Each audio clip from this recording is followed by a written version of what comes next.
Pasca Cawapres nomor urut 3 Mahfud MD mengumumkan pengunduran dirinya sebagai Menko Polhukam di Kabinet Indonesia Maju, saling sindir partai politik yang berbeda koalisi di Pilpres kembali mencuat.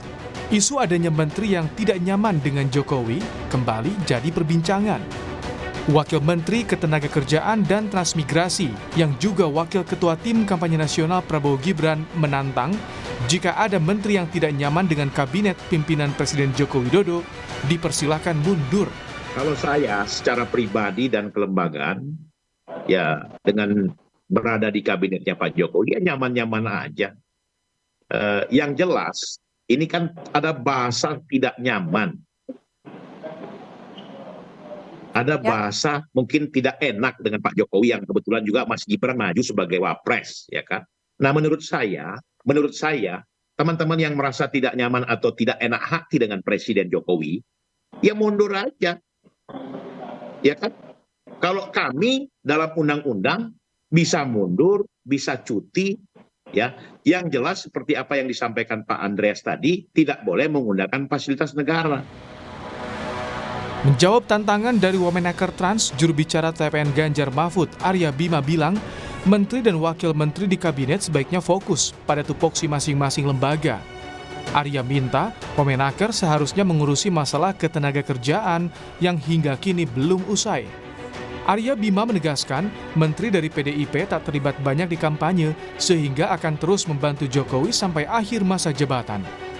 Mandat rakyat kepada PDI Perjuangan sebagai pengusung Jokowi ini kan sampai November 2024. Tugas tanggung jawabnya sampai November 2024. Kalau saya lihat tidak cukup banyak menteri-menteri PDI yang mendapatkan penugasan untuk terlibat dalam tim kampanye pemenangan. Oh ya, Menaker kerja aja, nggak usah ngurusi menteri yang lain. Ya. Tupoksinya sendiri. Antar menteri kerja yang baik sesuai dengan tugas kewenangan dan tanggung jawabnya. Kecuali kalau Menaker itu ikut-ikut politik, Menaker. Ya. Ya, masalah perburuan sekarang masih banyak yang belum beres. Sementara itu pengamat politik dari Lingkar Madani, Ray Rangkuti menilai isu ketidaknyamanan menteri yang disuarakan PDIP merupakan gambaran dari lunturnya kepercayaan kepada Presiden Jokowi. Nah ini nggak bisa dimaknai lagi sebagai urusan elektoral, ini urusan politik. Udah meningkat kepada ketidakpercayaan yang cukup kuat kepada kepemimpinan Pak Jokowi sebagai presiden. Nah kenapa ketidakpercayaan itu muncul gitu ya? Yang dibahasakan oleh PDI dan dan lainnya dengan rasa tidak nyaman. Ya karena mungkin mereka melihat bahwa presiden sekarang sedang tidak lagi mengelola bangsa dan negara secara menyeluruh gitu. Beliau lebih disibukkan urusan bagaimana memenangkan keluarganya di dalam pilpres ini. Sore ini, Mahfud MD bertemu Presiden Jokowi untuk menyampaikan surat pengunduran dirinya. Kendati diperbolehkan cuti selama kampanye, Mahfud menegaskan dirinya mundur untuk menghindari konflik kepentingan dan intervensi politik. Tim Liputan, Kompas TV.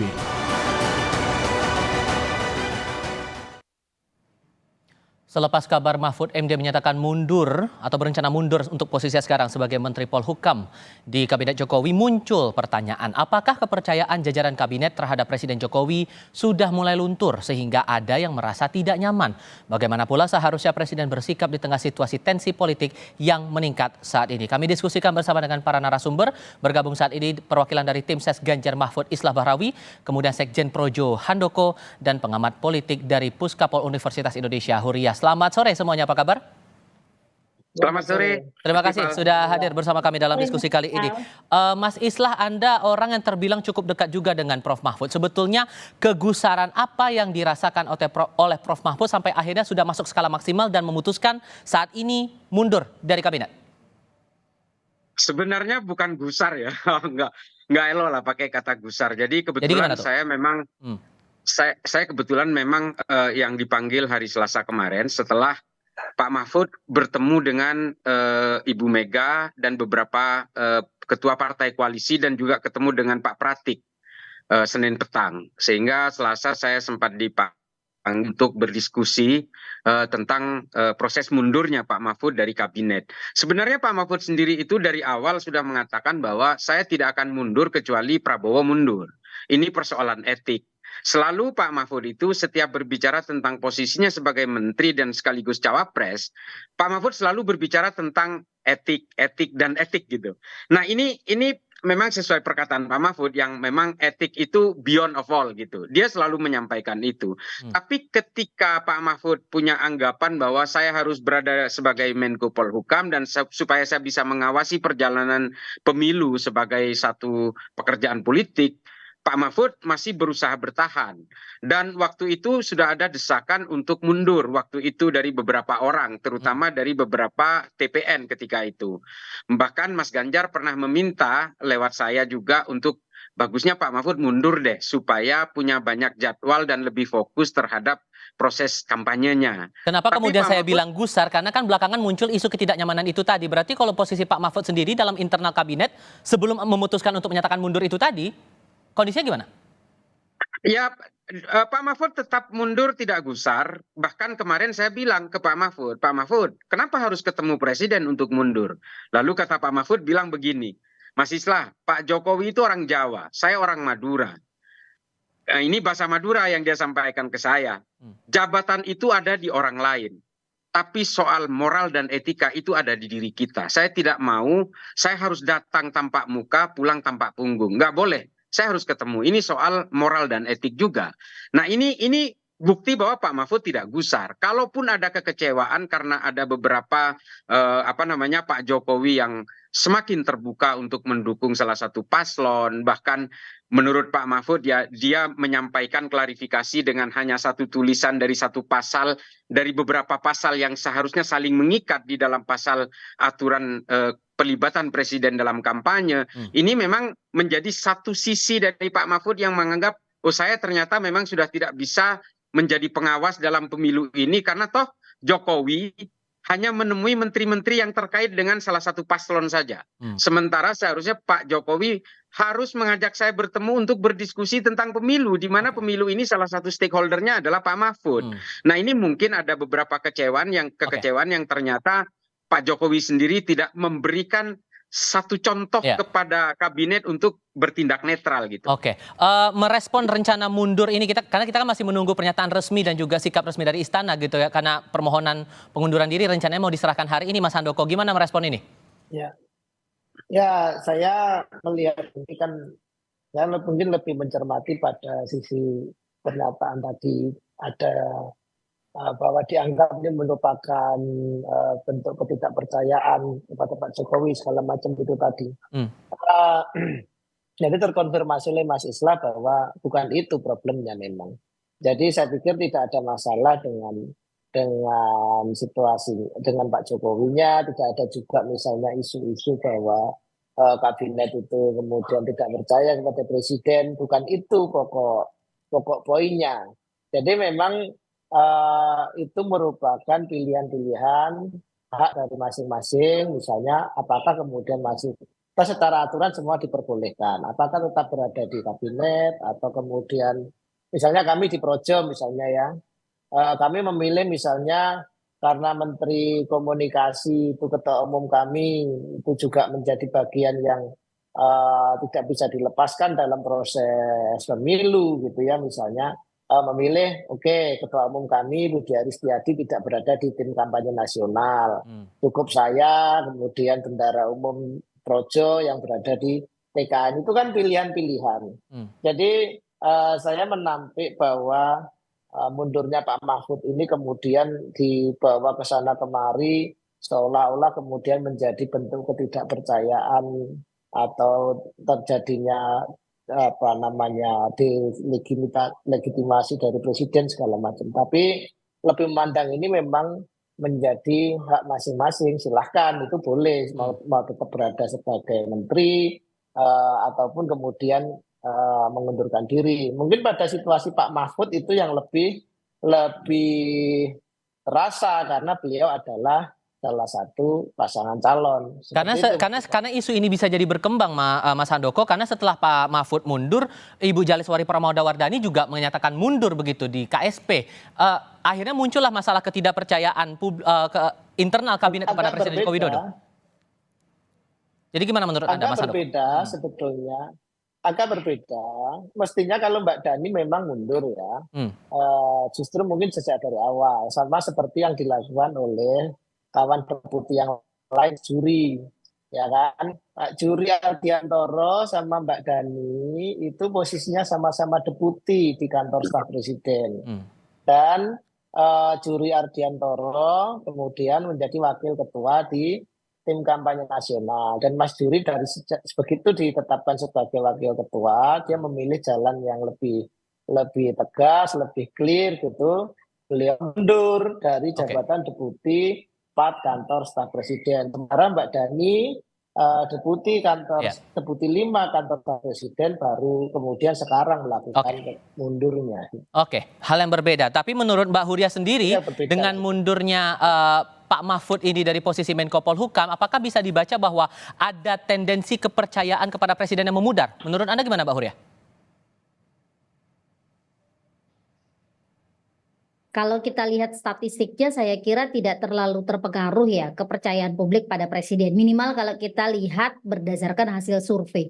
Tetapi bahwa kemudian publik bisa membaca ada keretakan gitu ya di dalam kabinet Pak Jokowi, yang ini juga disebabkan karena ada banyak sekali konflik kepentingan di antara orang-orang yang ada di dalamnya. Bukan hanya para menterinya saja, tetapi juga Pak Jokowi sendiri gitu ya. Saya kira punya konflik kepentingan yang sangat besar. Yang ini akhirnya membuat pertama orang-orang yang ada di dalam kabinet mungkin merasakan ketidaknyamanan itu ya. Yang kedua, publik juga membaca bahwa kabinet ini sulit dipertahankan soliditasnya ketika ada beragam konflik kepentingan yang berbeda dan juga ketidaknyamanan yang muncul di antara orang-orang di dalamnya karena manuver Pak Jokowi hari ini memang sudah semakin jelas gitu ya memperlihatkan tendensi dan keberpihakannya kepada salah satu paslon. Saya kira demikian, Mas Tifal.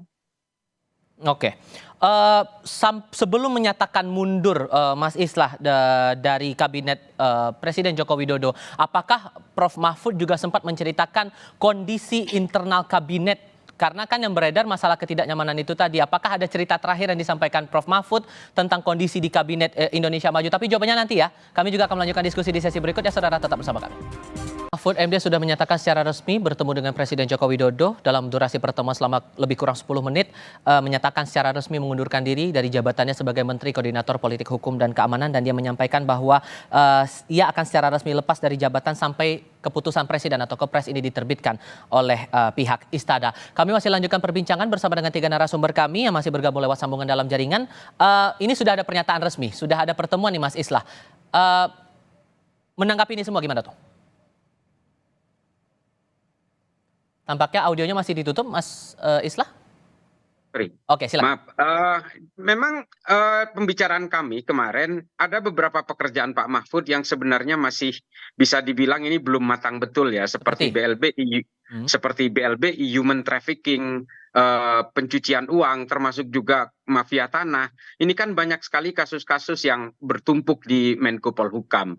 Dan yang kedua adalah ada beberapa hal yang memang sebenarnya pernyataan ketika Pak Mahfud selesai melakukan proses pendaftaran di KPU, Pak Mahfud dipanggil oleh Presiden ketika itu, dan kebetulan saya juga bukan ikut dipanggil juga, tidak. Cuma saya ketika itu menunggu Pak Mahfud di luar, dan Pak Mahfud mengatakan Pak Jokowi sempat bertanya, Pak Mahfud akan berhenti atau tidak? Kata Pak Mahfud, saya akan terus melanjutkan pekerjaan saya ini Pak, sampai nanti Pak Prabowo mundur, saya baru akan mundur. Nah, tapi ini kan makanya Pak Mahfud tadi bicara soal etik dan perkembangan politik sudah mulai berbeda. Nah, ini yang mungkin jadi pertimbangan lain dari Pak Mahfud.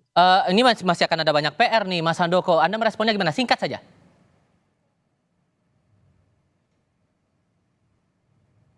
Tampaknya audionya masih ditutup. Oke. Singkat saja Mas, silakan. Itu tadi menunjukkan bahwa apa yang digambarkan sebagai ketidaksolidan kabinet, apa yang digambarkan dengan sebuah perseteruan atau pertarungan yang mungkin dalam bayangan banyak orang itu bermacam-macam, itu terbantahkan bahwa kita harus bersyukur mempunyai negarawan-negarawan seperti Pak Jokowi dan Pak Mahfud yang dalam situasi politik serumit ini pun mampu menunjukkan level kenegarawanan mereka, sehingga kondisinya kita lihat baik-baik saja. Ini situasi yang sungguh sangat patut kita syukuri bahwa kita punya teladan-teladan dalam tata cara kita melakukan kontestasi politik di satu sisi, dan di sisi lain kita juga harus berperilaku dalam sebagai negarawan yang mengelola bangsa ini seperti itu. Tadi sempat dinyatakan juga oleh Pak Mahfud, Mbak Huriah, bahwa Pak Mahfud baru akan mundur kalau Pak Prabowo juga ikut mundur. Tapi kan ternyata ini Pak Mahfud duluan yang mengajukan mundur. Ini dinamika apa yang Anda baca begitu?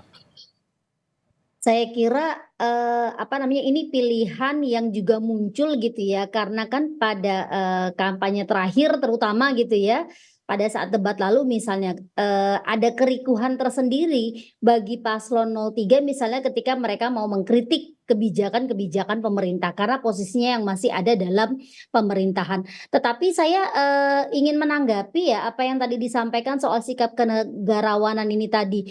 Menurut saya justru persoalan hari ini kita melihat yang ada di dalam pemerintahan adalah aktor-aktor elektoral gitu ya. Jadi langkah-langkah yang diambil itu semuanya berbasis pada kepentingan elektoral. Jauh sekali dari sikap kenegarawanan karena kita bicara tentang etik. Perdebatannya selalu etika itu diperdebatkan dengan persoalan boleh atau tidak gitu ya berdasarkan aturan. Nah, ini kan menjadi problematik karena etika itu melampaui apa-apa yang diatur di dalam undang-undang atau peraturan gitu ya. Jadi bagaimana kemudian para politisi kita memperlakukan etika itu sebenarnya mencerminkan seperti apa kualitas moral para politisi kita gitu. Nah, ini yang saya kira hari ini akhirnya gitu ketidaknyamanan yang muncul di dalam kabinet karena memang ada persoalan etika yang tidak baik yang ditunjukkan gitu ya oleh pejabat publik yang punya konflik kepentingan, oleh menteri-menteri yang juga tidak mundur gitu ya dalam posisinya ketika mereka bertarung di dalam pemilu 2024. Ditambah lagi kalau saya bisa mengutip pemberitaan di Harian Kompas untuk terbitan hari ini, Mas Islah, anggota Dewan Pakar TKN Prabowo Gibran juga bilang bahwa mundurnya Pak Mahfud baru saat ini itu kalkulasi politik elektoral di tengah elektabilitas pasangan Ganjar Mahfud yang tertinggal dari dua paslon lain. Ada alasan elektoral sendiri yang coba dimanfaatkan di sini? Menurut Anda, Mas Islah? Ya menurut saya nggak ada lah. Kalau ini dianggap sebagai cara untuk memperoleh empati elektoral, seharusnya dari dulu malahan. Justru Pak Mahfud ini orang yang betul-betul bisa membedakan antara kebutuhan pribadi dan kebutuhan pekerjaannya. Sehingga ketika posisi sebagai Menko, Pak Mahfud selalu harus memilih dengan jelas kapan dia sebagai cawapres dan kapan dia sebagai Menko. Sehingga ketika posisi sebagai Menko, Pak Mahfud tidak bisa berkampanye. Itulah Pak Mahfud gitu. Bahkan kalau di kampanye misalnya pilihlah saya, tapi ketika dia sebagai Menko, mari kita tetapkan pemilu ini, kita laksanakan pemilu ini dengan jujur dan adil. Silahkan pilih siapa saja, ikuti hati nurani. Kan begitu bahasanya. Nah ini posisi-posisi yang tidak menguntungkan Pak Mahfud. Artinya kalau ini untuk kepentingan elektoral, seharusnya Pak Mahfud sudah mundur dari dulu. Tapi memang Pak Mahfud selalu bicara sama saya, lah saya ini agak repot. Kenapa? Tugas saya itu masih banyak. Soal 349 triliun, soal BLBI, soal human trafficking, soal pencucian uang, soal mafia tanah. Masih ada 238 kasus. Selalu Pak Mahfud bercerita tentang itu. Dan Pak Mahfud merasa bahwa ini adalah bagian dari beban pekerjaan yang harus dia tuntaskan sebelum waktunya dia harus berhenti gitu. Nah ini yang selalu membuat Pak Mahfud selalu ambigu. Tapi ya pada akhirnya konfigurasi politik berkata lain ya Pak Mahfud tidak punya pilihan lain. Saya harus lebih mengedepankan moral dan etik dan saya mundur. Kurang lebih seperti itu. Secara resmi Mahfud MD sudah menyerahkan surat pengunduran diri kepada Presiden Joko Widodo hari ini. Terima kasih banyak Mas Islah, Mas Handoko dan Mbak Huriah sudah hadir dalam diskusi kami di Kompas TV kali ini. Sehat selalu semuanya, selamat sore. Terima kasih Mas Tifal, salam sehat. Sehat selalu untuk kita semua.